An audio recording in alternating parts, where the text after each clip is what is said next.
ketentuan fikih terkait Ramadan. Yang kedua, keistimewaan di bulan Ramadan yang membuat kita semangat untuk menunaikannya. Dan yang ketiga, ini juga yang paling penting, adalah membahas tentang indikator keberhasilan Ramadan.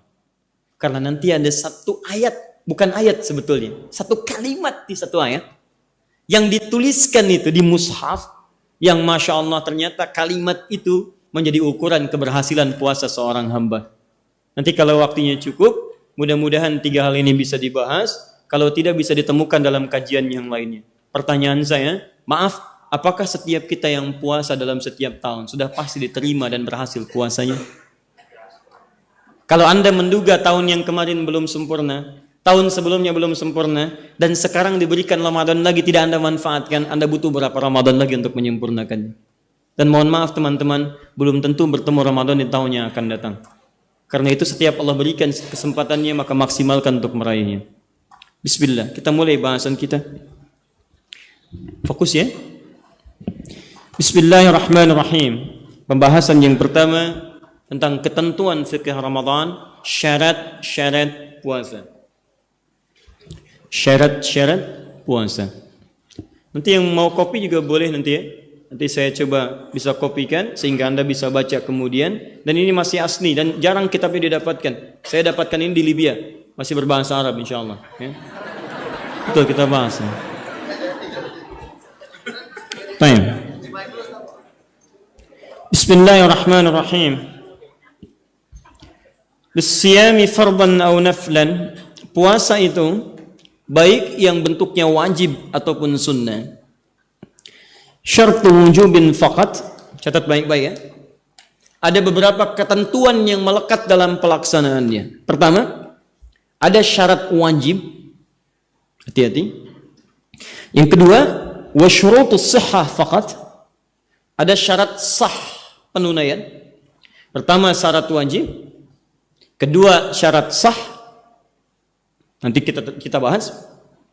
Dan yang ketiga, syurut wujub wasihah ma'an. Syarat sah dan wajib bersamaan. Jadi yang pertama syarat wajib, yang kedua syarat sah, dan yang ketiga syarat wajib dan sah secara bersamaan. Kalau Anda tidak memenuhi satu di antara 3 ini, maka nanti hukumnya akan tidak sama dengan hukum asalnya. Kita mulai dengan cepat, saya bacakan langsung. Awalan syurutul wujub. Pertama, syarat diwajibkannya puasa. Saya terangkan dulu apa itu syarat wajib. Syarat wajib adalah syarat yang mewajibkan, syarat yang menjadikan seorang hamba wajib menunaikan puasa. Saya ulang. Syarat yang menjadikan seorang hamba wajib menunaikan puasa. Jadi kalau syaratnya terpenuhi, maka wajib dia puasa. Paham? Syarat ini tidak terpenuhi, maka kewajiban tidak melekat kepadanya. Ini cuma 2. 1, wahumal itsnan, dan syarat ini ada 2. 1, al-bulugh. Al-bulugh. Sampai usia baligh. Fokus. Jika ada seorang insan beriman, dia sudah muslim, Islam, kapan dia wajib menunaikan puasa? Syarat yang pertama, jika sudah masuk masa balighnya. Pelan-pelan.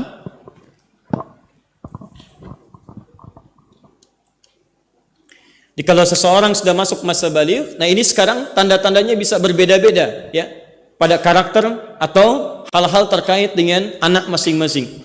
Kalau dulu laki-laki bisa diprediksi usia sekian, perempuan lebih mudah lagi. Ketika sudah tiba masa haidnya, maka masuk ke dalam masa balighnya.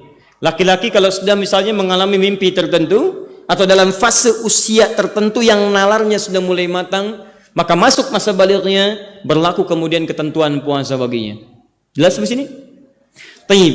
Fala yajibu siyam 'ala as-sabi hatta yablugh. Maka tidak diwajibkan seorang anak yang belum masuk masa baligh untuk menunaikan ibadah puasa.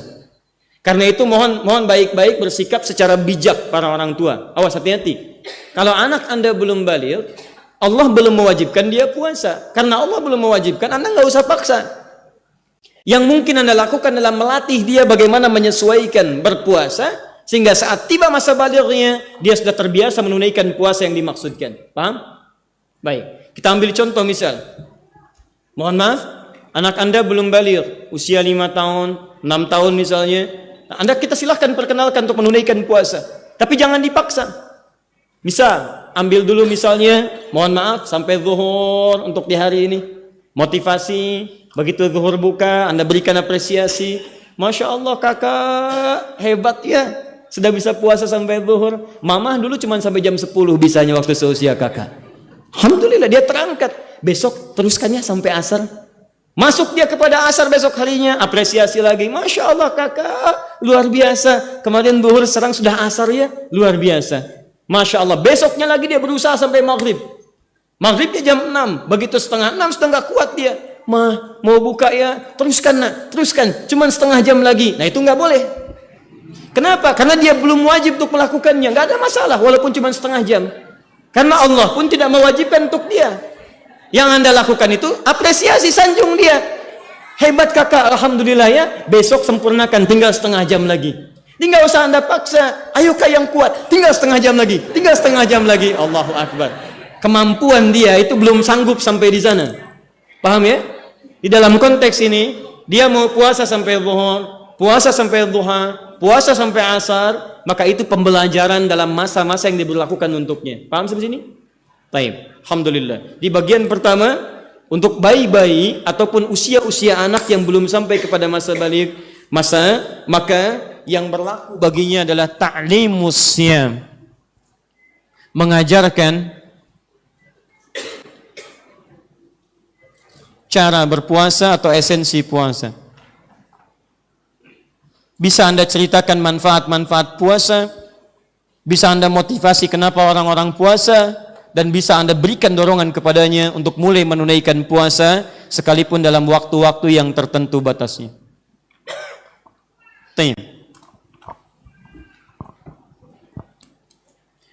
Dua, syarat yang kedua, Al-Qudrah. Al-Qudrah yaitu kemampuan optimal untuk menunaikannya. Kemampuan optimal untuk menunaikannya. Usianya sudah baligh dan sudah melewati masa-masa kanak-kanak, bahkan sudah melewati remajanya. Tapi secara kemampuan, dia tidak memiliki kemampuan maksimal untuk mengerjakan puasa. Contoh, fala yajibu siyam 'alal 'ajiz min maradin aw ghairi. Maka tidak diwajibkan puasa untuk dikerjakan pada saat itu bagi orang yang lemah menunaikannya seperti orang sakit atau semisalnya. Buka Quran surah kedua Al-Baqarah, dalilnya ayat 184 sampai 185. Paling kiri sebelah atas sampai pertengahan. Ayyaman ma'dudat. Tunaikan puasa itu pada hari-hari tertentu saja yang dihitung. Tahan sebentar, ini menarik sekali. Bapak Ibu sekalian perhatikan gaya bahasa Al-Quran ya. Ini selain diksinya tepat, detil, juga memberikan dorongan yang kuat untuk bisa menunaikan. Lihat sini. Kalau kita ingin menunaikan puasa Ramadan, di bulannya di bulan apa?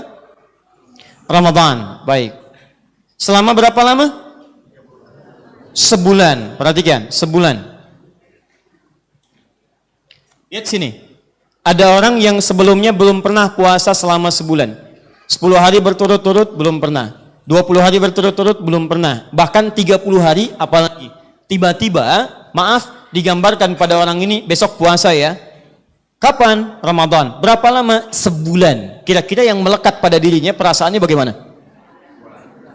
Berat, tidak nyaman, kurang enak. Sama persis dengan ibu-ibu ingin belanja misalnya. Baik, Anda ingin menyalurkan zakat mal ke tempat yang baik, tidak ada masalah.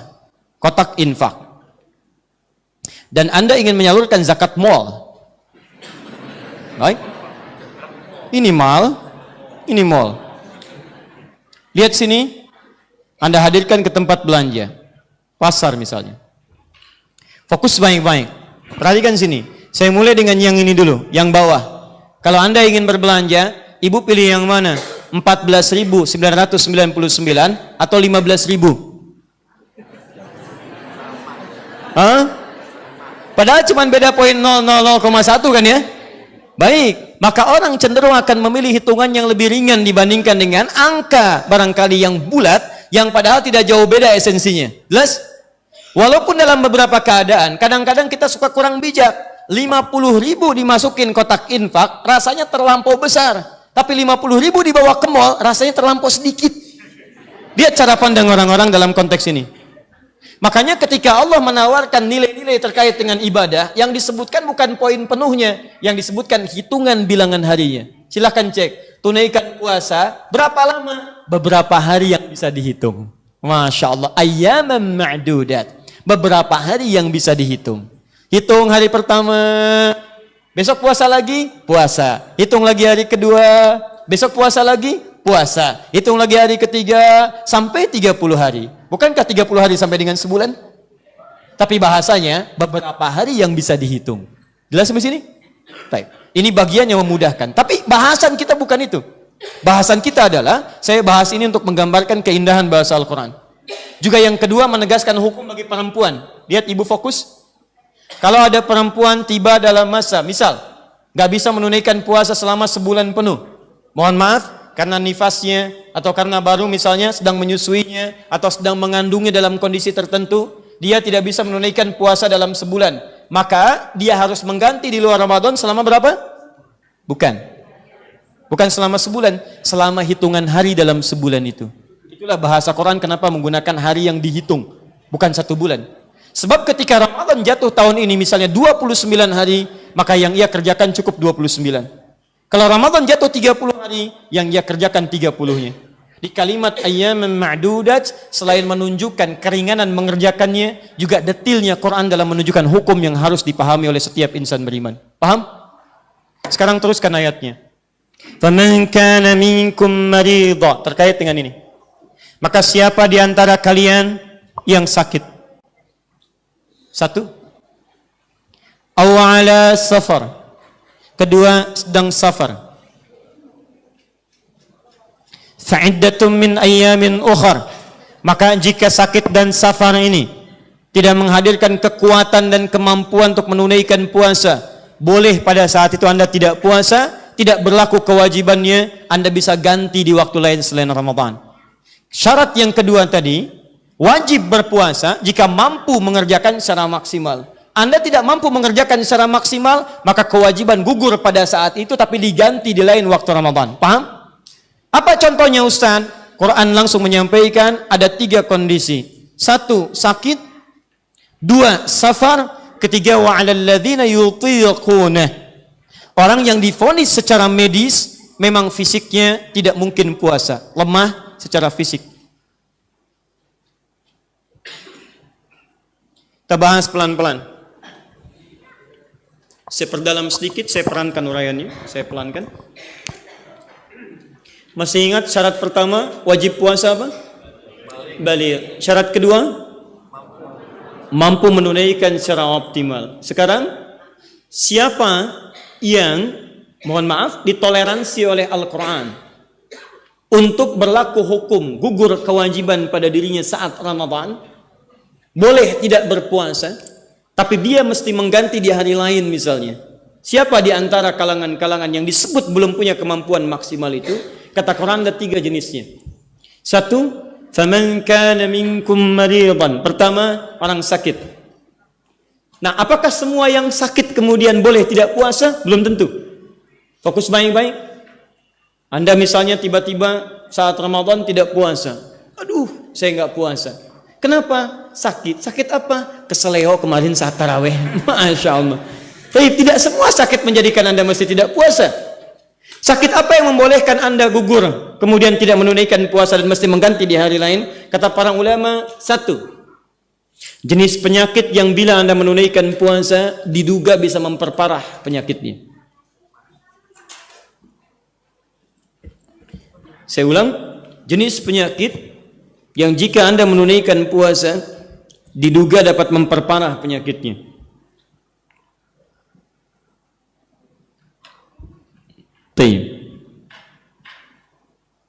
Begitu Anda puasa, maka berpengaruh kepada keadaan diri Anda. 2, jenis penyakit yang mengharuskan Anda mengonsumsi obat pada waktu-waktu Anda berpuasa. Kalau yang tadi, memang ketika puasa, mohon maaf, ya itu langsung berpengaruh pada penyakit. Baru Anda tidak makan, sudah misalnya turun berat badan Anda atau kondisi Anda semakin parah di situ. Yang kedua, dia bisa sebetulnya puasa, cuman kata dokter, Anda mesti minum obat nih di hari-hari ini. Kalau Anda tidak minum, berbahaya bagi Anda misal. Jelas ya? Yang ketiga, ini yang unik. Jenis penyakit yang secara fisik tidak sakit, tapi dikiaskan ketidakmampuannya seperti orang sakit. Secara fisik gak kelihatan sakit, sehat dia. Cuman dia seperti orang sakit tadi, tidak punya kemampuan berpuasa. Kalau puasa berbahaya bagi badannya. Contoh, perempuan yang tengah mengandung, yang dalam keterangan medis ketika dia puasa misal akan berpengaruh pada kandungannya atau kelemahan fisiknya. Sakit sih tidak, dia sehat. Dia biasa-biasa saja. Cuman keterangan dokter mengatakan, ibu kalau ibu puasa dipaksakan 30 hari, ini bagi bayinya akan ada persoalan. Bolehlah sesekali puasa misalnya. Hari ini puasa, besok sebentar dulu. Hari ini puasa, besoknya lagi sebentar dulu. Ibu ngemilnya lebih banyak ya malam harinya nanti kalaupun mau puasa. Tapi jangan dipaksakan 30 hari. Maka yang demikian, dia boleh berbuka pada saat itu karena menyelamatkan kondisi jiwa dan raganya. Paham sampai sini? Baik, saya tes lagi. Penyakit yang pertama, bagaimana keadaannya? Jika dengan berpuasa membahayakan kondisi dirinya. Yang kedua, dia mengonsumsi obat-obat yang dikonsumsi pada waktu-waktu puasa. Yang ketiga, kondisi fisik yang sehat tapi tidak memiliki kemampuan dikiaskan pada orang sakit seperti ibu yang hamil. Baik ya? Ataupun nanti yang selanjutnya seperti ibu yang menyusui. Dia mampu berpuasa, cuman ketika dia puasa kualitas ASI-nya menurun sehingga tidak ada yang diberikan maksimal kepada anaknya. Maka dalam kondisi demikian, membatalkan puasanya lebih utama dibandingkan meneruskan puasa. Karena menjaga kondisi jiwa, itu bagian dari maqasid syariah. Tujuan disyariatkannya agama untuk membimbing kehidupan. Paham? Tanya. Teruskan. 2. Safar. Apa itu safar? Safar bukan sekedar perjalanan. Dalam bahasa Arab ada 2 jenis perjalanan. Satu, ada safar, safara yusafir. Safara yusafir. Orang kita menyebutnya dengan safar. Yang kedua, dhahaba yadhhab, dhihaban, dhihab. Ini pun sama artinya bepergian. Bedanya, kalau ini bepergian dalam jarak yang relatif dekat. Kurang lebih tidak melampaui 80 km. Syarat pertama, relatif dekat, tidak melampaui 80 km. Sudah?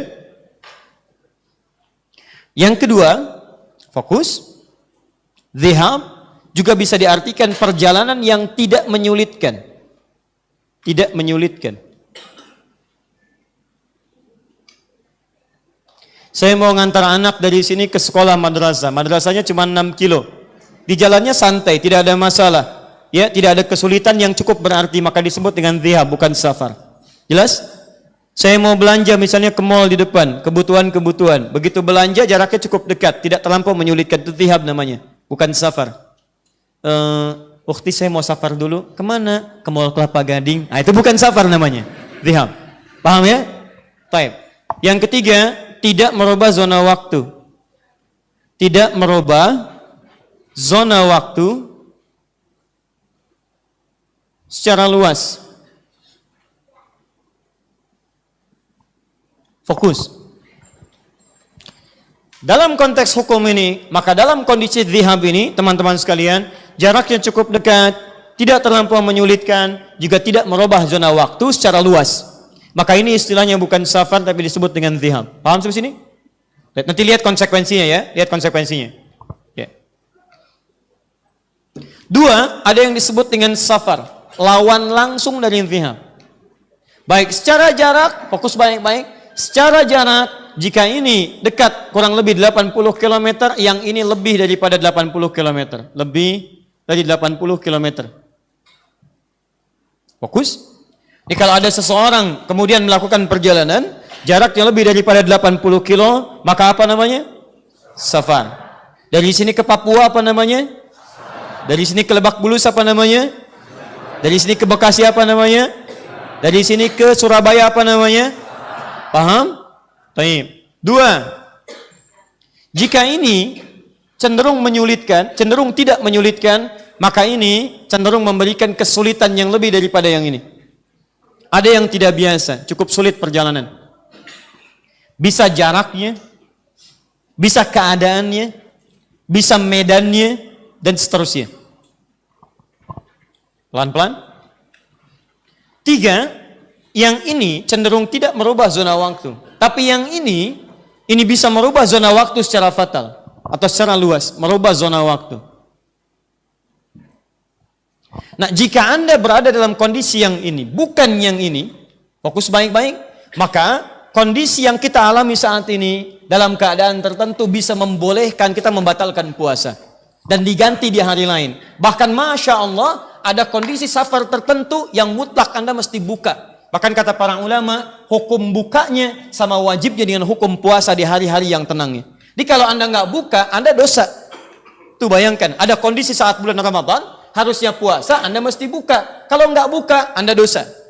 Dan ini pernah terjadi di masa Nabi Shallallahu Alaihi Wasallam. Ada seorang tiba-tiba, Nabi sedang di perjalanan safar, ada seorang istirahat di bawah pohon, tubuhnya sangat lemas, luar biasa tidak punya kekuatan. Nabi bertanya, kamu kenapa? Kata beliau, saya sedang puasa ya Rasulullah, ana shaim. Kata Nabi, laisa minal birri siyamu fis safar. Enggak bagus Anda memaksakan puasa dalam safar dengan kondisi yang seperti ini. Jadi Nabi meminta dia buka, bukan minta dia puasa. Paham? Baik. 1, teman-teman sekalian, lihat sini. Jika 3 unsur ini terpenuhi, terutama unsur yang kedua dan ketiga, maka berbuka lebih ditekankan, bahkan masuk hukum wajib dibandingkan dengan puasanya. Kalau yang ini saja, misal, ini masih memungkinkan kita puasa. Bahkan teman-teman mau safar dari sini ke Malaysia, jauh tidak? Baik, safar ya? Baik, jaraknya cukup jauh. Pakai pesawat 2 jam, seperempat misalnya. Anda sampai di sana. Tapi kan mohon maaf, apakah ada kesulitan di perjalanan? Tidak kalau naik pesawat. Weng, landing nyampe gitu kan? Masya Allah. Di dalam kapal pesawat cuma tiduran. Kadang-kadang kita kemudian bisa istirahat dengan tenang. Apa yang susah di situ? Merubah zona waktu? Juga tidak. Karena waktunya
Jakarta dengan Toronto, dengan Kanada, bedanya 11 jam. Kita lebih cepat dibandingkan dengan Kanada, 11 jam. Jadi kalau Anda terbang dari sini ke Kanada, Anda mengejar hari yang kemarin.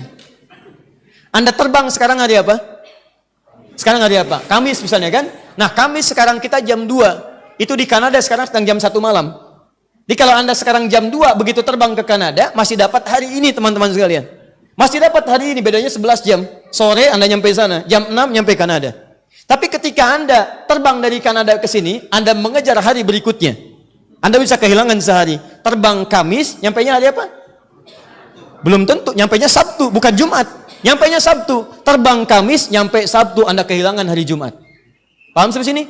Ada perubahan zona waktu yang sangat luar biasa. Sebagian saudara-saudara kita memahami, saya kurang tepat dengan pemahamannya. Ada memahami dengan puasa kilat. Masya Allah. Terbang dari Kanada, sampai dengan ke Jepang, buka. Masya Allah. Di Jepang buka, karena sudah masuk waktu maghrib. Sampai ke Hong Kong, sahur. Luar biasa. Sahur nyampe Hong Kong, nyampe Indonesia, dapat 2 hari puasa. Kalau waktunya seperti ini enak, betul yang punya uang, terbang sana, terbang sini, terbang sana, terbang sini. Di sini sahur, sini buka, sini puasa lagi. Luar biasa. Orang baru 15 hari, dia sudah 30 hari. Nah, maka yang seperti ini, bila perjalanan jauh menjadikan zona waktu tidak teratur menjalaninya, maka buka lebih utama dibandingkan memaksakan puasa. Jelas?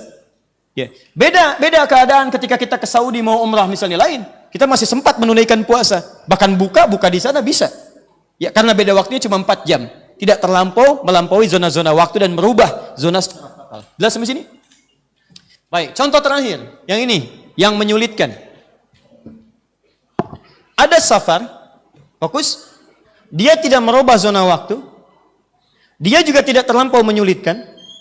Dan dia jarak terbangnya bahkan lebih dari 80 km, tapi tidak menyulitkan, tidak merubah zona waktu. Contoh tadi, terbang ke Surabaya, terbang ke Papua, terbang kemudian ke Malaysia, terbang ke Brunei Darussalam. Jaraknya lebih daripada 80 kilo, tapi keadaan tidak menyulitkan karena nyaman dan tidak merubah zona waktu secara fatal. Maka ini tetap menunaikan puasa. Yang paling unik, kadang-kadang ada yang ini zihab. Fokus, jaraknya tidak lebih 80 kilo. Zona waktu tidak merubah, tapi menyulitkannya luar biasa. Maka pada posisi yang ini, kita pun boleh berbuka puasa jika waktu yang ditempuh ini menghadirkan tekanan-tekanan luar biasa sehingga dengan itu fisik kita tidak kuat puasa. Contoh, jauh mana ke Surabaya dengan ke Lebak Bulus? Surabaya, tapi kalau ke Surabaya pakai pesawat, ke Lebak Bulus pakai beca, kira-kira Lebak Bulus pakai beca, ke Surabaya pakai pesawat. Nah, pertanyaan saya, mana yang paling menyulitkan? Ke Lebak Bulus atau ke Surabaya? Nah, ini dia poinnya. Paham ya? Kurang lebih begitulah. Tapi Ustadz ini kan safar ke Surabaya, pakai beca sana, kan? Sama dengan pemudik nanti di akhir-akhir masa puasa itu. Ada yang mudik, tiba-tiba pakai motor, pakai macam-macam dan sebagainya. Nanti bagaimana hukumnya? Bolehkah buka saat dia pakai motor, mudik? Boleh tidak? Pertanyaan saya, kenapa dia milih pakai motor? Ya? Atau pertanyaannya, kenapa tidak bisa mengatur waktu untuk menyesuaikan? Kan sayang-sayang, waktu-waktu bagian paling berburu dapat pahala, tapi dia batalkan puasanya. Kenapa tidak mencari cara untuk menyempurnakan puasa? Karena belum tentu bertemu Ramadan yang akan datang lagi. Ini yang paling menarik. Mudik dunia dikejar-kejar, mudik akhirat nggak disiapkan. Yang paling bahaya, dunia nggak nyampe, akhirat datang duluan. Silahkan cek, bukankah tidak sedikit ada orang mudik di akhir-akhir Ramadan yang mudik kembali langsung ke akhirat? Dan itu lebih banyak memakan korban. Siap-siap udah bekal, Masya Allah bekalnya lebih banyak. Motornya bebek, bekalnya singa Pak. Luar biasa, betul. Motor bebek, kasih belakangnya lagi, bekalnya banyak, tumpukin pakai motor. Jeng, kasih tulisan, sayang aku pulang. Masya Allah, tulis di jalan, plak meninggal. Jadi silahkan cek. Anda membatalkan puasa demi mengejar mudik dunia. Tapi apa yang Anda dapatkan di akhirat ketika pulang menghadap Allah Subhanahu wa taala? Kalau bisa pastikan di dunia disambut, di akhirat Anda dinantikan. Silahkan cek, mudik dunia kan luar biasa tuh. Tungguin, pulang enggak? Insya Allah pulang. Kapan? Mungkin sehari setelah Ramadan, saya pengen sempurnakan itikaf dulu. Siap-siap nanti ya, insya Allah kita bawa bekal. Siap-siap, di sana siap-siap menyambut kita. Rumah dicet, Masya Allah. Kue dikumpulkan, bahkan yang nggak ada diada-adakan, bahkan yang aneh bermunculan, ya kan? Tempatnya kongguan, dalamnya rangginang, kan? Nah, itu kan cuma puasa tuh, pas Syawal. Bismillah. Itulah. Di akhirat juga begitu. Kalau di dunia yang nyambut ayah, ibu, kakek, nenek, di akhirat yang nyambut malaikat. Jadi saya kasih bocoran ya, ini rahasia penting sekali. Anda maksimalkan saat Ramadan tahun ini. Ada surga yang dimasuki oleh keluarga besar. Dan ketika masuk mereka disambut oleh para malaikat di setiap pintu surga. Di saking mulianya keluarga ini, di keluarga ini masuk surganya dia di tempat yang paling utama, itu melewati semua pintu surga. Misal pintu surga 1, 2, 3, 4, 5, 6 dan seterusnya. Itu begitu mau masuk surga, dia lewat setiap pintu surga dan disambut oleh para malaikat, mengucapkan selamat kepadanya. Itu ada di Quran surah ke-13 Ar-Ra'd ayat 23 sampai 24. Jannatu 'adnin yadkhulunaha. Ada surga Aden yang dimasuki oleh satu keluarga besar. Ketika dimasuki man salaha min abaihim, dia bisa menggandeng bapak-bapaknya yang saleh. Fokus. Wa azwajihim, pasangan-pasangan hidupnya yang saleh. Di suami gandeng istrinya, istri gandeng suaminya. Wa dzurriyyatihim, dan anak cucunya yang saleh. Yang hebat, wal malaikatu yadkhuluna 'alaihim min kulli babin, dan malaikat menyambut mereka di setiap pintu surga. Salamun 'alaikum bima sabartum. Lantas mengucapkan selamat. Anda bisa masuk surga karena sabar saat berada di dunia. Fa ni'ma uqbad dar. Silahkan nikmati tempat terindah yang enggak bisa Anda bayangkan sebelumnya. Disambut. Dan itu pilihan Anda. Rumusnya kerjakan amal soleh. Dan amal soleh mana yang paling banyak dibandingkan saat Ramadan? Bukankah saat Ramadan semua meningkat amal solehnya? Salat meningkat saat Ramadan. Salat amal soleh. Maaf, infak meningkat saat Ramadan. Silahkan cek. Baca Quran meningkat saat Ramadan. Jadi kalau Anda enggak tingkatkan amal soleh saat Ramadan, ruginya 2 kali lipat. Fatal. Teruskan. Ini syarat wajib ada 2. Turunan sudah kita bahas. Yang pertama baligh, yang kedua qudrah, ada kemampuan, sudah kita bahas. Bagian yang ketiga ini, yang satu tadi sakit, kedua safar, yang ketiga yang tidak punya kemampuan. Kondisi yang secara medis divonis sangat sulit untuk puasa. Maksudnya nggak mungkin puasa ini secara medis.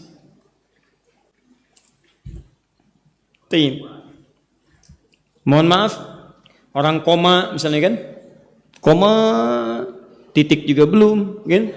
Bangkit juga tidak, kan? Baik.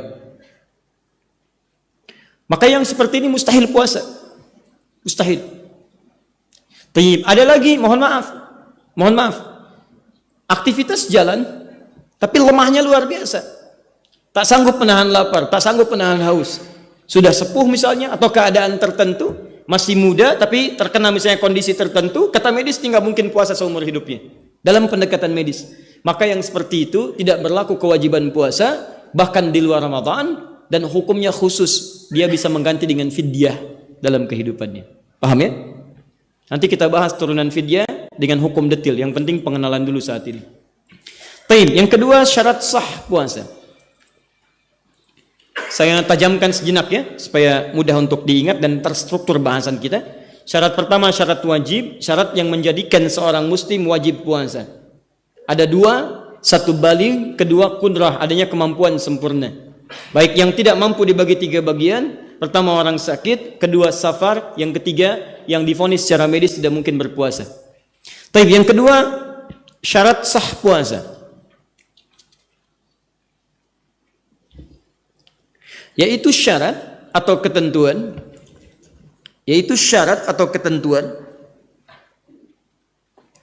yang menjadikan puasa seseorang dinilai sah secara syariat. Baik, tadi misalnya mohon maaf, ada orang sudah baligh, Masya Allah, baligh, fisiknya kuat, punya kemampuan, dia sempurna. Wajib puasa tidak? Wajib. Kemudian dia puasa. Mohon maaf, saya ulang ya. Ada orang fisiknya kuat, dia sudah baligh, punya kemampuan puasa. Kemudian dia puasa. Pertanyaan saya, sah tidak puasanya? Sah. Belum tentu kalau dia bukan Islam. Jelas ya? Memang dia kuat fisiknya, mohon maaf, kemampuannya sempurna, tapi dia tidak beriman. Baik, maka dalam konteks ini, maaf, tidak berlaku kewajiban baginya untuk puasa. Kalau mau puasa nggak dilarang, cuman ketika dia puasa tidak sah puasanya. Paham? Maka syarat pertama, syarat sah puasa, al-Islam, beragama Islam. Fala yasihhu min kafir, maka yang bukan muslim atau non muslim tidak sah dalam pandangan Islam puasanya. Jadi kalau ada non muslim mau puasa boleh tidak? Boleh, jangan dilarang. Jangan dilarang. Kalau mau ikutan puasa silahkan, terima dengan baik dia. Aku besok mau ikutan puasa ya. Masya Allah, silahkan, ayo. Sehingga bisa merasakan nikmatnya puasa. Masya Allah, ikutan sahur. Misalnya teman-teman mahasiswa, temannya non-muslim, pengen ikutan puasa. Silahkan ajak dia. Sahur, makan. Anda berbagi. Terus jelaskan saat puasa tuh mesti berkata yang baik-baik. Menghadirkan akhlak yang mulia. Suasana yang baik. Sehingga dia bisa merasakan ketenangan dalam puasanya. Maghribnya misalnya begitu buka, berikan makanan. Ini di Islam wajib buka. Paham? Tapi pertanyaannya, sah tidak puasanya? Tidak. Walaupun kalimat itu tidak harus disampaikan kepadanya. Baik ya? Wah, kamu luar biasa. Puasa kamu hebat hari ini. Cuman tidak sah. Oh. Itu nggak enak keterimanya. Itu nggak enak. Baik. Jelas ya? Baik, maka yang pertama, Islam. Dan teman-teman kadang-kadang dalam suasana tertentu akan ada nuansa-nuansa dakwah itu menghadiri. Dan saya pastikan kepada Anda bahwa kita disebut dalam Al-Quran, diisyaratkan sebagai umat dakwah. Dalam setiap profesi kita wajib berdakwah kepada yang lain, minimal dengan doa. Saya mau tanya pada teman-teman, saya lihat sebagian ada mampir dari pekerjaan. Coba cek di tempat kerja Anda, semua muslim atau ada non-muslim ya? Ada non-muslim. Pertanyaan saya, pelan-pelan ya. Dari berapa lama Anda kerja di situ? Pernah nggak Anda mendoakan kawan Anda supaya masuk Islam? Silakan cek. Barangkali Allah tempatkan Anda di tempat kerja Anda, bukan di yang lain yang muslim semua, supaya Anda bisa mendakwahkan keindahan Islam di situ. Kenapa tidak dalam sujud Anda doakan, ya Allah, saya sekantor dengan dia, saya satu divisi dengan dia, ya Allah berikan hidayah kepadanya. Ya Allah satukan kami di surga, ya Allah. Saya tidak ingin berpisah dengan dia, bersatu di dunia, berpisah di akhirat. Qul ma anfaqtum min khair, katakan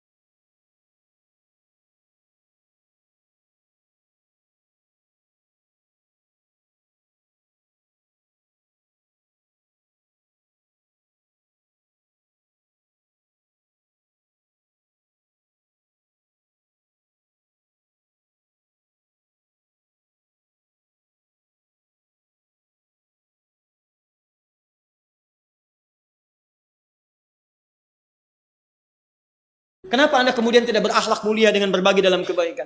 Anda masak, baunya sampai ke tetangga. Kata Nabi, bagi tetangga Anda. Tapi Nabi nggak pernah menyebutkan apakah tetangga Anda muslim atau bukan. Silahkan cek, ada nggak? Dengan catatan tetangganya Islam. Nggak ada. Jadi kalau Anda masak, tetangga Anda Kristen, sampai baunya, bagi sama dia. Begitu dibagikan, dia bilang misalnya pada Anda, Ibu kau baik sekali bagi makanan. Ini bukan baik, Allah memerintahkan saya untuk berbagi. Rasulullah mengajarkan saya untuk berbagi. Oh jadi yang kata di media Islam itu keras itu nggak benar ya Bu ya?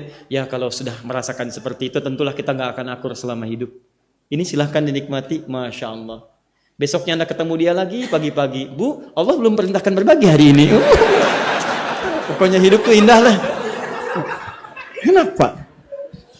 Banyak hadis-hadis yang indah, kan ayat-ayat yang bagus. Nggak apa-apa karena dia belum paham. Kalau Anda baca lebih dalam lagi, Islam itu terstruktur. Dalam keluarga, dalam tetangga, dalam pekerjaan, ada semuanya. Anda punya pohon rambutan, lagi musimnya, sebagian batangnya kemudian masuk ke tetangga seperti ini. Itu hak tetangga. Hakun musytarak, hak Anda dan tetangga. Kalau dia mau ngambil, Anda nggak boleh larang. Ingat, yang punya Anda, tapi yang lihat buahnya tiap hari dia. Yang kejatuhan, maaf daunnya dia. Jadi begitu dia keluar, dia lihat buahnya. Maka dari itu kata Nabi, kita mesti berlaku adil dalam kehidupan. Ketika ada sebagian dari buah masuk kepada bagian tetangga Anda, itu hak dia untuk mengambil. Dan kalau bisa, beritahukan sebelum dia memintanya. Begitu sudah tumbuh, sudah kuning, mau merah, datangi. Masya Allah. Pak, itu ada tetangga. Tetangga. Salah saya Pak. Salah saya Pak. Masya Allah. Iya, gak usah grogi Bu. Sampaikan aja. Itu ada pohon rambutan. Ya, rambutannya ke bapak sebagian. Kalau sudah matang, ambil aja, gak usah minta. Kok begitu, kan punya ibu, hukum dari mana? Bukan, itu Allah yang perintahkan untuk berbagi. Jadi kalau bapak ambil saja. Kan bapak yang lewat sini, bapak yang lihat rambutannya. Saya cuma nanam pohonnya, tapi kan buahnya ke bapak. Bapak yang lihat, bapak yang kejatuhan, ambil aja Pak, gak usah minta. Makasih Bu, Masya Allah. Besoknya minta Anda doakan. Boleh jadi bagian yang halal di rambutan itu yang menyentuh hati dia untuk terbuka menerima hidayah Allah Subhanahu wa Ta'ala. Itu indah. Tapi besoknya ayam Anda main ke rumah dia. Dan dia belum tahu hukum ayam beda dengan rambutan. Masya Allah. Terima kasih ya Tuhan, senang punya tetangga orang Islam. Masya Allah, ayam masuk.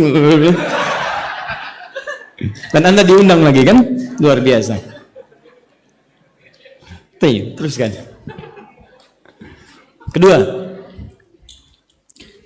Syarat kedua, an yakuna al-waqtu qabilan lis-siyam.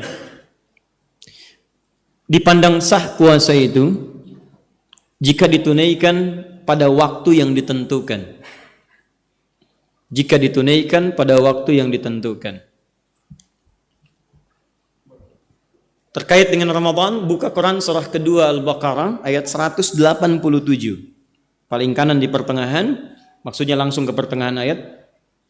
Quran surah 2 ayat 187. Wa kulu washrabu hatta yatabayyana lakumul khaytul abyadu minal khaytil aswadi minal fajr, thumma atimmus siyama ilal lail. Allah menyampaikan di ayat dimaksud, silakan makan, minum sebebas-bebasnya, seluas-luasnya di waktu malam. Sampai datang fajar. Tapi kalau sudah tiba fajar, sempurnakan puasa sampai di awal malam. Ilahnya itu harfu ghaya, menunjuk pada tujuan awal. Ilal lail, sampai di awal malam, maksudnya maghrib. Di puasa boleh ditunaikan dari mulai fajar sampai dengan ke maghrib. Paham? Waktu maghrib dijelaskan lewat sunnah. Tidak pernah didapati Nabi puasa kecuali dimulai di waktu fajar, berhenti di waktu maghrib. Maghrib buka. Saya penting sampaikan ini karena ada aliran yang terlampau soleh, bukannya Isya. Betul, ada aliran yang bukannya Isya, ya, dan diantaranya Syiah. Jadi kalau Anda punya tetangga atau misalnya ada kerabat diundang atau sedang kumpul-kumpul, begitu azan maghrib dia nggak buka misalnya, masuk kamar dulu, begitu Isya baru makan, itu Syiah. Paham ya? Terlampau soleh. Betul. Buka itu sampai maghrib, nggak lewat daripada itu. Nah sekarang ketentuan kedua. Dipandang sah puasa itu jika waktunya sesuai dengan ketentuan dari fajar sampai maghrib. Artinya kalau ada puasa misalnya malam hari ditunaikan, orang buka dia makan, maka boleh tidak puasanya? Boleh tidak? Kalau bicara boleh saja, cuman tidak sah. Ayo Pak, makan dulu. Saya masih puasa. Maaf, tidak sah puasanya. Jelas ya? Di malam waktu berbuka. Paham? Siang waktu puasa dari fajar sampai dengan maghrib. Termasuk mohon maaf tidak dipandang sah pula puasa pada waktu-waktu yang tidak dibenarkan puasa, bahkan berhukum haram dia puasa di situ. Contoh puasa di 2 hari raya. Aduh ya Allah, saya tidak ingin meninggalkan qada terlampau lama ya Allah. Saya tidak takut dengan menunaikan qada ini. Yang saya takutkan sebelum ditunaikan semuanya saya meninggal ya Allah. Enggak apa-apa, besok orang lain Idul Fitri saya puasa aja. Enggak bisa, tetap haram hukumnya. Tunggu hari kedua di situ baru Anda tunaikan di situ kewajiban untuk qada Anda. Paham? Idul Fitri, Idul Adha tidak ada di situ kemudian dibenarkan atau dipandang sah menunaikan ibadah puasa. 3. Syarat sah ada 3. Saya agak cepat. An-niyatu 'ala rajih. Menurut pendapat terkuat adalah menghadirkan niat. Nanti akan dijelaskan secara detail ya hukum-hukumnya. Ada perbedaan pendapat kalangan ulama kapan Anda berniat. Tapi pendapat terkuat mengatakan dari kalangan ulama bahwa niat termasuk dari syarat puasa. Artinya jika ada orang berpuasa Ramadan misalnya, tapi dia tidak berniat, maka puasanya dipandang tidak sah. Jelas?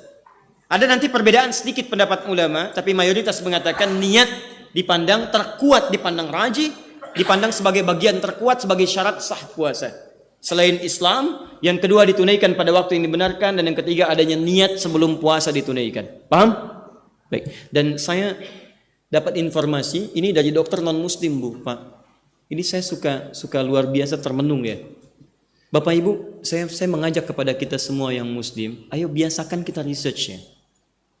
Ya apapun profesi Anda, mau dokter, mau ilmuwan, mau macam-macam, karena kita ini punya kitab pedoman kehidupan yang tidak dipunyai oleh yang lainnya. Dan itu pedoman itu akan selaras di setiap masanya. Sudah 15 abad lewat, masih aktual aja, terus aktual. Aktual, tajam, aktual, terpercaya. Cuman punya kita itu. Betul dalam Al-Quran dan Sunnah, saya serius. Ya. Dan yang luar biasa, itu yang meriset setiap ayat Quran. Bahkan setiap huruf-hurufnya, setiap harakat-harakatnya, itu ada 3 golongan.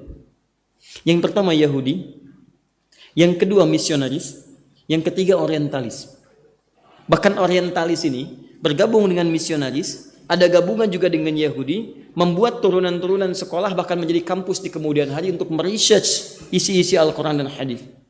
Tujuannya 2, mengambil pokok yang baik-baiknya untuk diterapkan dan menerapkan racun kepada orang Islam di sebagainya untuk keluar dari pemahaman yang benarnya. Maka turunannya nanti ada seperti aliran sefilis di antara racunnya. Ya, sekuler, liberal dengan pluralisme. Kan orang-orang plural itu mengambil ayat-ayat Quran cuma dipotong-potong. Ya cuman mereka terlambat sebelumnya, zaman dulu sudah ada dan mereka yang meresearch itu. Ini semua agama itu sama, menuju Tuhan yang sama, cuman caranya beda-beda. Ini dalilnya ada di Quran, dipotong, Quran surah kedua ayat 62. Enggak disempurnakan ayatnya, cuman diambil potongannya aja. Itu produk orang zaman dulu. Jadi kalau ada yang seperti itu, sebetulnya orang-orang sekarang tuh telat, ketinggalan. Dia orang terlambat. Hadis itu baru ada setelah 200 tahun wafatnya Nabi SAW. Katakan pada orang ini, Anda terlambat, masalah itu udah selesai, Anda ketinggalan. Anda selama ini kemana aja? Ya, jadi yang hal-hal demikian itu di research Pak. Sekarang yang paling rajin research itu orang Yahudi. Itu sampai hadis Nabi, makanan-makanan Nabi, kebiasaan pola aktivitas. Sampai yang paling yakin dengan hadis kiamat itu orang Yahudi. Mereka menanam pohon korkot sebanyak-banyaknya. Karena di hadis disebutkan ada satu pohon yang melindungi orang Yahudi di kemudian hari. Tanam mereka sebanyak-banyaknya. Kita yang punya kemudian pedomannya, kenapa kita tidak maksimalkan? Silahkan cek. Ayat tentang kondisi kandungan cuma ada di Quran. 15 abad sebelumnya sudah disebutkan di situ. Bagaimana perkembangan bayi di dalam janin. Hadisnya ada. Perkembangan janin di dalam perut ibundanya. Hadisnya ada. Saya kemarin ke Niagara Falls di Kanada. Begitu saya lihat itu, air terjun Niagara itu, yang muncul langsung ayat Qurannya. Di Quran sudah ada tentang air terjun. Coba Anda gambarkan, seorang Nabi 15 abad, ya keadaan di padang pasir, gak pernah lihat air terjun, gak pernah lihat air banyak mengalir seperti itu. Tiba-tiba ada ayat turun, Al-Baqarah 74. Silahkan cek. Itu disebutkan, "Tsumma qasat qulubuhum fa yakal hijara aw ashadda qaswa." Ya wa inna minal hijarati lama yatafajjaru minhul anhar. Sungguh, hati orang-orang yang sebagian ada yang munafik itu, hatinya kadang-kadang keras, lebih keras daripada batu. Bahkan sebagian batu saja itu bisa pecah. Dari pecahan itu mengeluarkan air di dalamnya. Wa inna minha lama yashaqqaqu fa yakhruju minhul ma'. Ada di antara batu itu ketika terpecah, keluar airnya ada yang jatuh turun ke bawah. Ada yang naik ke atas mancar begini, ada yang jatuh turun ke bawah. Yang naik ke atas itu mata air, yang turun ke bawah itu air terjun. Di mana ada ayat air terjun 15 abad yang lalu? Pengetahuan manusia bisa sampai ke situ mustahil. Firman Allah diturunkan jauh sebelum manusia memikirkannya. Silahkan cek pengetahuan tentang genetika, Quran sudah memberikan gambaran. Dan seterusnya. Jadi kalau kita rajin meresearch, mohon maaf ya, yang dokter keluarkan ayat-ayatnya. Dokter mata, kenapa nggak mengeluarkan ayat-ayat mata di Quran? Jawab pertanyaan saya, kenapa ada mata yang secara medis diponis sehat, tapi kelakuannya tidak sehat? Silahkan cek, matanya sehat bisa lihat, tapi yang dilihat istri orang lain. Silahkan cek, ibu juga begitu, mata ibu sehat, yang dilihat suami orang lain. Buka status suami orang yang dilihat. Buka status istri orang. Artinya kan matanya memang secara medis bisa melihat, tapi yang dilihat yang tidak sehat. Bahkan sholat, keluar dari sholat lihat sendal semua kelihatan, tapi yang dipakai sendal orang lain. Itu kan masalah. Sama pekerjaan juga begitu, tangannya nggak sehat, tapi bisa mengambil hak yang bukan punya dia. Tanda tangan proyek yang tidak dibenarkan, artinya kan ada yang salah. Saya tanyakan kepada Anda, duhai para dokter di masa kini, apa yang salah dengan itu? Dan jawabannya nggak ada dalam teori-teori medis. Jawabannya kembalikan. Karena penyakit dibagi 2 di Quran. Ada penyakit fisik, ada penyakit hati. Penyakit hati nggak akan ditemukan di poli-poli yang ada di rumah sakit. Mustahil. Aduh saya pusing. Apa gejalanya? Kalau tetangga saya beli kulkas, saya pusing. Apa dok obatnya? Kasih resep. Quran surat sekian, ayat sekian. Pulang. Cek. Ada apa? Teman-teman yang bisnis, Anda kenapa nggak pernah riset misalnya para pebisnis, pedagang dan sebagainya? Kumpul. Kok bisa ada ayat-ayat bisnis, ayat-ayat dagang dipraktekkan di zaman Nabi dan zaman setelahnya semua sukses? Demi Allah saya katakan, mereka yang bisnis nggak pernah kembali modal Pak. Kembali untung. Utsman bin Affan praktekkan lebih tinggi lagi. Abdurrahman bin Auf modal pakaian tiba-tiba jadi orang paling kaya. Itu apa rahasianya? Sampai-sampai Nabi memberikan detailnya, sampai Imam Al-Bukhari membuat babnya, Kitabut Tijarah, pembahasan tentang bisnis, ada semua. Saya suka tanya, saya suka bingung di majlis-majlis ta'lim. Kenapa kalau bahas hadis itu seringkali tidak mengeluarkan esensinya? Padahal kurikulumnya sudah Imam Al-Bukhari sudah bikin itu. Di kitab hadis itu bukan kitab pajangan atau kitab penyampaian setiap ada hadis ini maknanya, ini begini, ini begitu, bukan, ada kurikulum di situ. Al-Bukhari itu ada 97 bagian, 97 kitab. Di satu kitab 97 pembahasan. Kitabul Iman, 57 hadis. Kenapa Anda suka naik turun imannya? Kalau naik semangat, kalau sedang turun lemah ibadah, kadang-kadang malas. Bagaimana menaikkan dan dijaga supaya nggak turun-turun? Rumusnya 57 hadis, baca hadisnya. Ayatnya ada, hadisnya ada. Kitabul Ilmi, duhai para mahasiswa, anak-anak pembelajar, kalau Anda ingin cepat paham, ingatan semakin menguat, tidak mudah lupa, bisa menyimpulkan sesuatu dengan cepat, mana rumusnya? Tuh, ditulis Kitabul Ilmi, hadisnya banyak diturunkan. Begini caranya. Maka muncul seperti Ali bin Abi Thalib, Abdullah bin Mas'ud, seperti yang lainnya, dan seterusnya. Itu luar biasa. Makanya silahkan cek ya, kalau Anda tidak percaya, semua ilmuwan muslim pada saat dulu, itu yang mereka kerjakan pertama kali, bukan mengejar sekolah formal, tapi menghafal Quran terlebih dahulu. Kami sedang menghadirkan gerakan sekarang menghidupkan Quran. Kita punya target 100.000 penghafal Quran di tahun ini. Dan teman-teman nanti boleh bergabung, silahkan saja karena ini gerakan terbuka.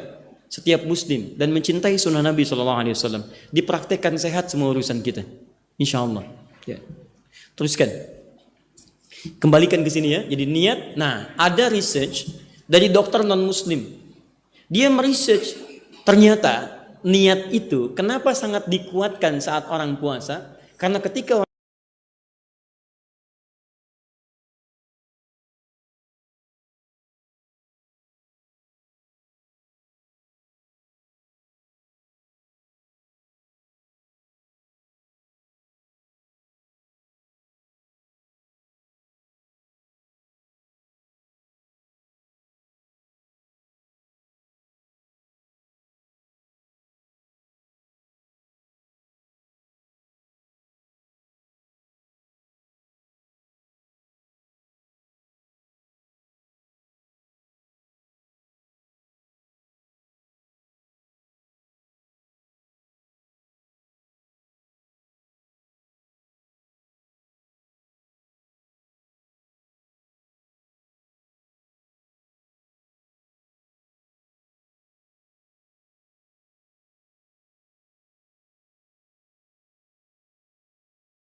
Ada 3 golongan yang tidak dituliskan hukum kepada mereka. Diangkat pena dari 3 golongan.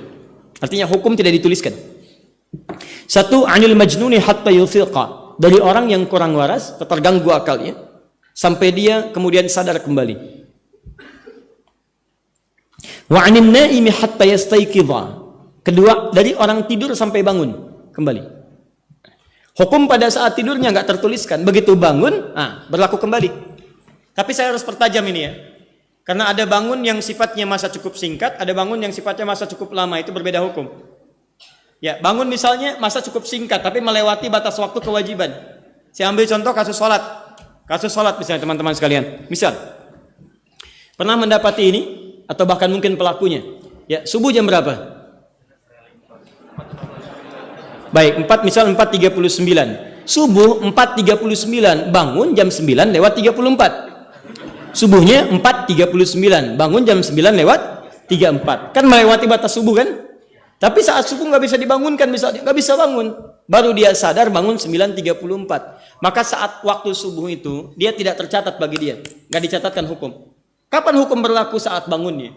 Makanya ketika Anda bangun misalnya jam 9 karena lelah tertentu, bukan karena dipaksakan. Bukan karena dipaksakan, karena memang kondisi lelah tertentu nggak bisa bangun. Maka saat bangunnya di situ waktu sholatnya. Di begitu Anda bangun, ambil segera air wudhu, tunaikan sholat, dan sholat subuh Anda berlaku pada saat itu. Paham? Adapun di waktu subuhnya diangkat pena, tidak dituliskan bagi Anda. Kecuali Anda yang sengaja mengerjakan satu aktivitas yang dengan itu bisa melalaikan sholat subuh dan Anda sadar dengan itu. Nonton bola tadi kan, berharap-harap menang ya. Padahal kemarin diharapkan Barcelona menang, ternyata kalah, itu kan maroma. Sekarang berharap Juventus menang, ternyata kalah kan. Sampai menjelang subuh, begitu duduk termenung, istighfar bola. Astagfirullah, kok bisa kalah? Misalnya, ketiduran, bangun jam 9, dosa Anda di situ. Dosa. Karena Anda mengharapkan sesuatu, mengejar sesuatu dengan melalaikan ibadah, maka dosa dituliskan sekalipun tetap waktu subuhnya ditunaikan saat bangunnya. Paham? Saya insya Allah saya senang baca, Pak. Senang baca saya. Jadi apa saja yang kira-kira tidak kontroversial saya baca. Supaya kadang-kadang dalam lingkungan tertentu kita bisa berdakwah dengan kalimat-kalimat yang bisa sesuai dengan masa atau dengan objek dakwahnya. Saya hafal pelatih Liverpool itu Jurgen Klopp, saya hafal. Manchester City Pep Guardiola, dan dia dengan Jurgen Klopp itu nggak pernah menang, pertemuannya dia cuma menang 5 kali, itu seri sekali. Berarti 14 pertemuan, 8 kali menang Jurgen Klopp, 5 kali kemudian Pep Guardiola, 1 kali seri. Saya tahu itu. Saya apa? Posisi liganya Manchester City nomor 1, nomor 2 MU, gitu kan? Kemarin juga kalah dia 3 kali kalah berarti ya di liganya itu ya, sama Liverpool kalah, sama kemudian MU kalah, dan kemudian di Liga Champions kalah lagi. Saya tahu itu. Juventus sekarang nomor 1, dan Buffon tuh nggak pernah di kartu merah. Baru kemarin kartu merah dia protes itu. Saya tahu itu. Saya hafal saya. Ya. Anda mau tanya apa silakan. Bayern Munchen sekarang bagus lagi. Dia Heiken sekarang pelatihnya. Heiken itu Hensky ya. Hensky itu sebelumnya Carlo Ancelotti menggantikan dia sebelumnya, cuman fatal jatuh dia di situ. Walaupun liganya dapat tapi championnya turun, makanya diganti lagi sama yang semula. Dan yang ini pernah mengalahkan Guardiola sebelumnya. Dia yang menghancurkan taktik tiki taka itu. Ya, saya tahu itu. Tapi saya nggak nonton, nggak ada kerjaan. Betul, nggak ada kerjaan. Madrid dia sudah bertahan, juara bertahan. La Decima sudah terlewati, sudah 11 kali dia mendapatkan itu. Ya maka kalau dia menang lagi, dia 3 kali berturut-turut juara championnya sekarang. Dan itu di masa Zinedine Zidane. Ya, hafal saya. Ya. Tapi sekali lagi saya nggak nonton. Betul, nggak ada kerjaan Pak. 2, cepat. Aninaimi hatta yastayqidha. 2, 3, anis sabi hatta yahtalima. Yang ketiga, dari anak kecil sampai dia baligh. Sampai dia baligh. Di 3 kondisi ini tidak dituliskan hukum. Jadi kalau ada anak-anak, ini saya sering tekankan pada Anda, anak-anak itu diajarkan supaya menghadirkan semangat ibadah, bukan dipaksakan untuk menunaikan satu kewajiban yang belum berlaku untuknya.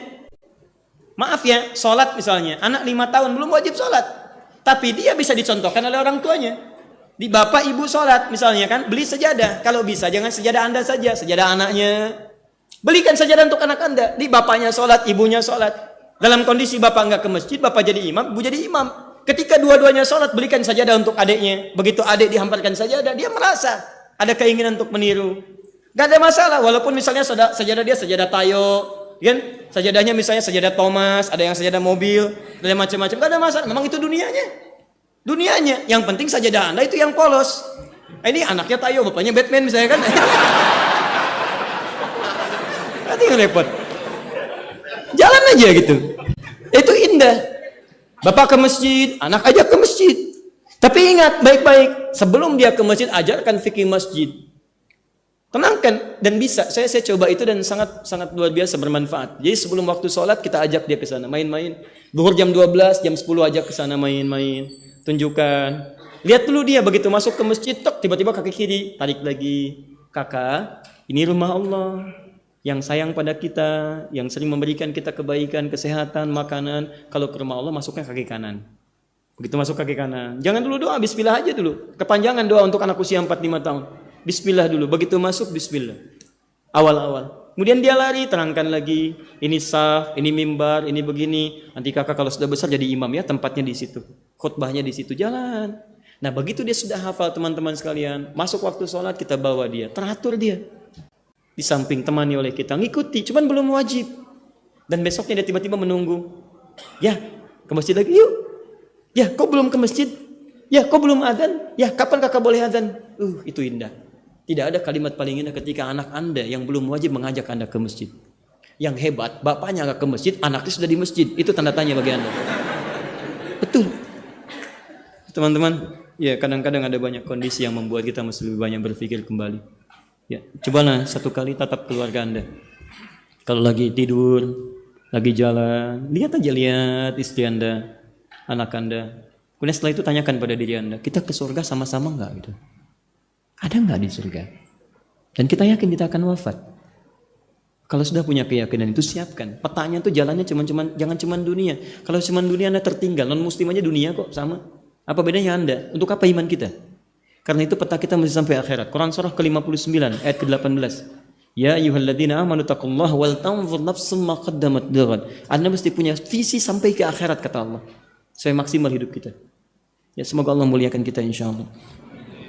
Kedua ini terakhir dan saya tutup sampai sini teman-teman sekalian. Al-khuluwu minal haid wan nifas. Ini untuk perempuan saja. Ya syarat wajib dan sah bersamaan. Yang kedua adalah terbebas dari haid dan nifas. Jadi perempuan yang tengah haid dan nifas tidak diwajibkan puasa dan kalau memaksa puasa tidak sah puasanya. Jelas ya? Saya ulang, perempuan yang haid dan nifas tidak diwajibkan puasa juga tidak sah puasanya. Jika ada perempuan memaksakan diri dalam kondisi tadi, dia memaksakan puasa, maka puasanya dipandang tidak sah. Jelas? Baik. Dan ini hanya berlaku bagi perempuan, ingat. Karena itu Allah telah tetapkan laki-laki cirinya ada, perempuan cirinya ada. Jadi jangan paksakan laki-laki ingin jadi perempuan. Perempuan yang jadi laki-laki itu melanggar fitrah dan hidupnya akan capek. Ya, sudah merasa di perempuan, head nggak ada gitu kan? Akhirnya cari saus gitu kan? Lagi head macam-macam itu kan berantakan hidupnya. Pengen sewa rahim dan sebagainya. Nah, jadi kurang sehat hidupnya, nggak nyaman gitu. Baik teman-teman sekalian, saya kira itu yang untuk dibuka karena waktu kita sangat terbatas hari ini. Ini hanya pengantar. Tapi nanti insya Allah dalam uraian-uraian di akhir TV, karena ini banyak, nggak mungkin selesai dalam satu kali pertemuan. Nanti ada insya Allah pengantar-pengantar ke Ramadan. Anda bisa terhubung dengan itu. Kalau Anda ingin dapatkan kopinya, Anda boleh silakan. Saya sangat senang kalau ilmunya dibagi. Kalau ada yang kurang tepat diluruskan supaya kita belajar bersama-sama untuk memperbaiki. Kalau ada keluasan ilmu di guru lain, silahkan buru mereka dapatkan ilmunya supaya dengan itu bertambah wawasan kita. Izin menyampaikan informasi pertama, teman-teman sekalian, pertama insya Allah Ramadan kita masih dalam siklus sekitar 10 tahunan, ya biasanya secara astronomi, tapi mungkin wallahu alam kalau ada perubahan, itu setiap tahun itu akan sama. Kita telah 2 kali ke belakang sudah sama waktunya, Ramadan dan Idul Fitri. Dan tahun ini pun insya Allah puasa kita akan dimulai di waktu yang sama. Tahun ini tidak akan berbeda, baik yang pakai hisab ataupun pakai ru'yat akan mengawali Ramadan di tahun ini dengan tahun yang sama. 1439 Hijrah, 2018 Masehi, kita insya Allah apapun ormasnya, bagaimanapun keadaannya, puasanya akan satu waktu yang sama. Dimulai tanggal 1 Ramadan tahun 1439 Hijrah, nanti bertepatan betul.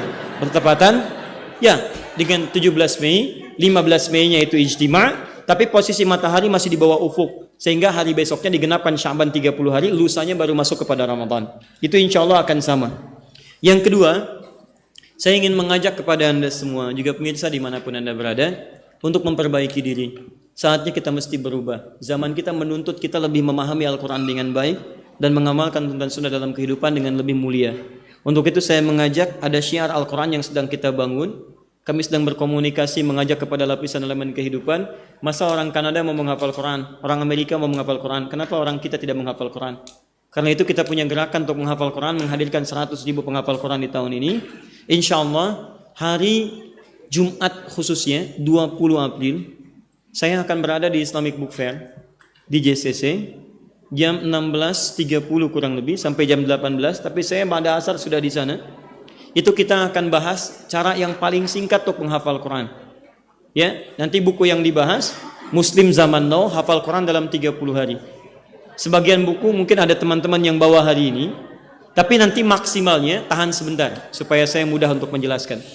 Maksimalnya akan ditampilkan di IBF dari tanggal 18 April sampai tanggal 22 April. Standnya stand nomor 166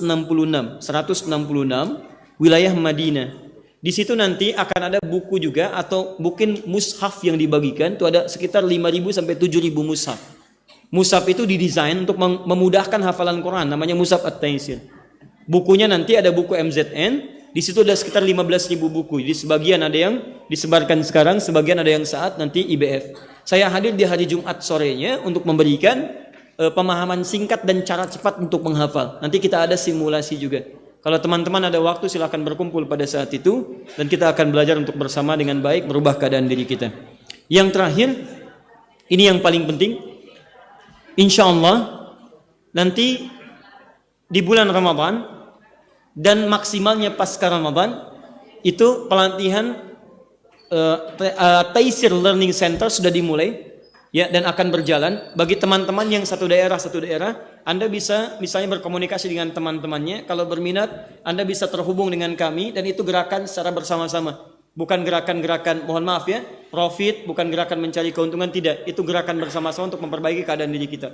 Nanti ada kelas misalnya, kelas pengusaha, kelas dokter, kelas macam-macam, dimulai dengan menghafal Quran bersamaan. Di Bandung sudah berjalan, menyusul sebagian wilayah di Indonesia, kita akan sambungkan dan dikoneksikan nanti untuk mempelajari spesies.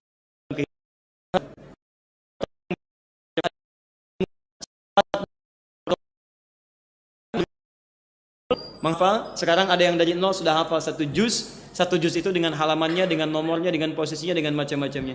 Ya, dan itu sudah kita gerakan supaya kita maksimal. Tujuannya bukan ingin menghafal untuk menunjukkan itu, bukan, tapi menghadirkan Quran dimanapun kita berada dalam kehidupan. Baik, yang terakhir untuk mendapatinya. Karena itu saya tidak tahu bagaimana caranya memohon ke